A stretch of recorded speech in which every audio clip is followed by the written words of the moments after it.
40 millions de Français boivent régulièrement l'eau de leur robinet. Plongés à nos troubles dans ce produit alimentaire et ses poisons cachés.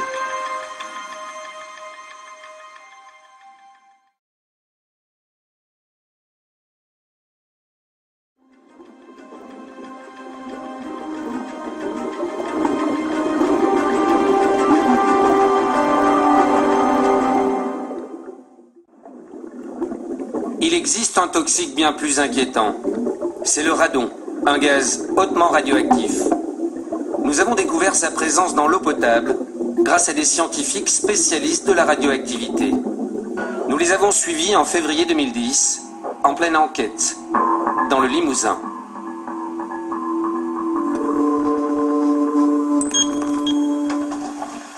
Bruno Charéron est ingénieur en physique nucléaire.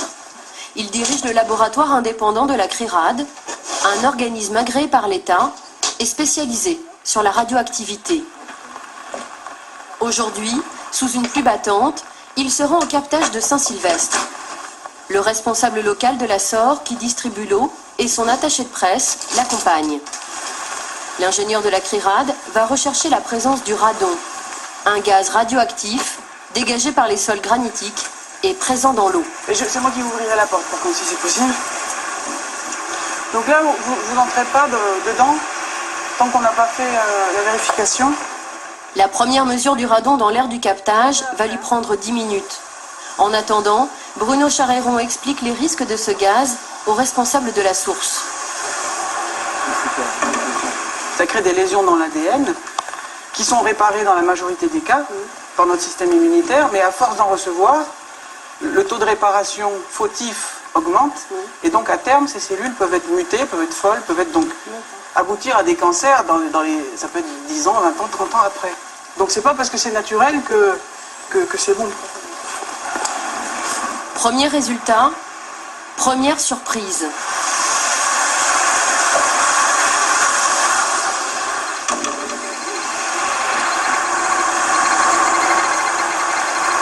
Voilà.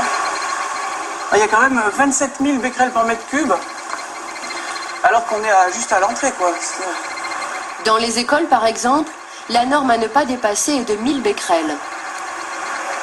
C'est beaucoup ? Ah bah 27 000 becquerels par mètre cube, c'est pas tous les jours qu'on mesure ça quand même. Hein.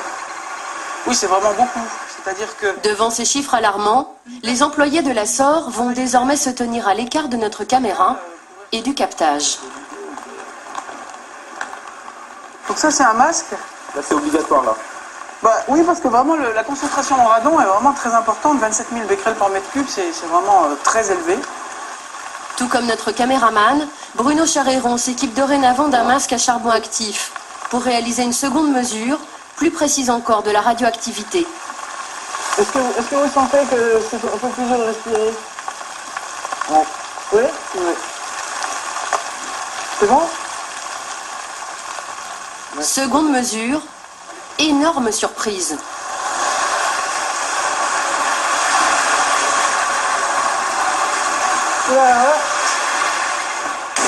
Là, cette fois, il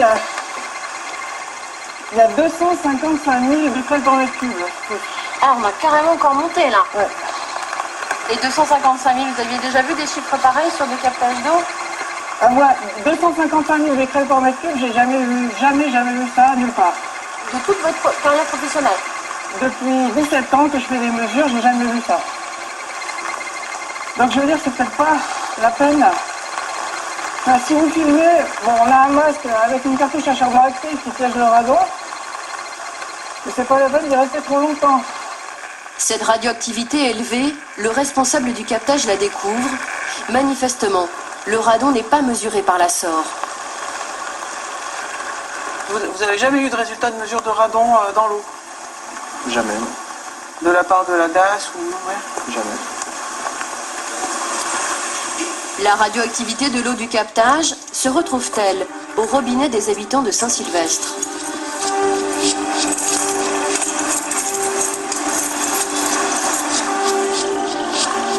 Avec Christian Courbon, un autre technicien du laboratoire de la CRIRAD, Nous nous rendons chez une habitante du village, Viviane Sinclair. Bonjour. Cela fait 4 ans qu'elle vit ici avec ses 2 enfants. C'est pour une analyse d'eau, c'est bien ça? Je pense 1 litre là pour avoir suffisamment de masse. Christian Courbon prélève 5 litres d'eau pour faire une première mesure au radiamètre.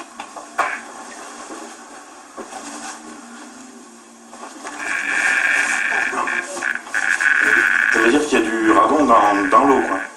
Parce que bon, il y a beaucoup de descendants du radon qui sont présents dans cette eau pour pouvoir le mesurer avec un radiamètre sur aussi peu de matière. D'accord. Voilà. Donc ça veut dire qu'a priori cette eau est chargée en radon. Il y a un marquage clair, voilà. Vous, cette eau, vous la buvez? Eh bien oui, on boit l'eau du robinet toute l'année. On boit que ça. On boit que ça. Les enfants aussi. Absolument. Cette mesure au robinet n'est pas prévue par la réglementation française. On connaît les effets, mais on ne fait rien pour protéger. Voilà. Et pourquoi? Enfin, pourquoi? On aimerait bien savoir. Ouais, il y a On aimerait bien savoir. C'est Voilà. bizarre. Pour les habitants de Saint-Sylvestre qui boivent l'eau de leur robinet, quels sont les risques de contamination? À Valence, dans son laboratoire, Bruno Charéron va analyser l'eau de Viviane Sinclair. Avec l'échantillon. Bonjour, ça va? Ouais, bonjour. Ça s'est bien passé? Ça a été. Ouais. Hop. Alors là, on en ramène un de Saint-Sylvestre. Donc, c'est de l'eau qui a été prélevée sur le captage des sauvages. Donc c'est de l'eau du robinet? Voilà, c'est ça. L'ingénieur en physique nucléaire mesure les éléments radioactifs présents dans cette eau.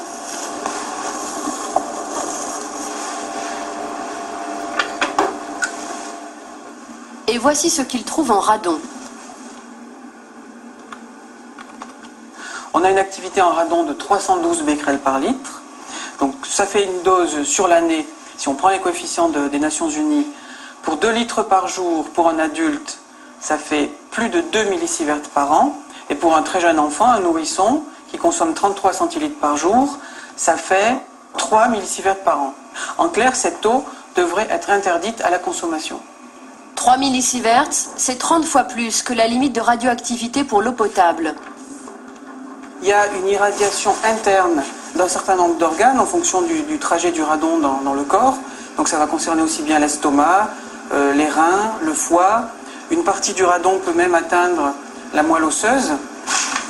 Pourquoi cette eau radioactive est-elle malgré tout distribuée? Tout simplement parce que la réglementation française fait l'impasse sur la radioactivité du radon.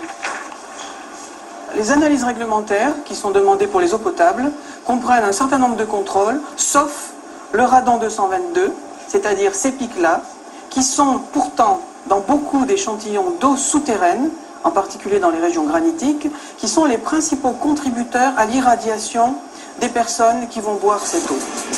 En avril 2010, le laboratoire a écrit à la ministre de la Santé. Il a demandé que la France mette en place une norme sur le radon dans l'eau, comme le recommande la Commission européenne depuis 2001.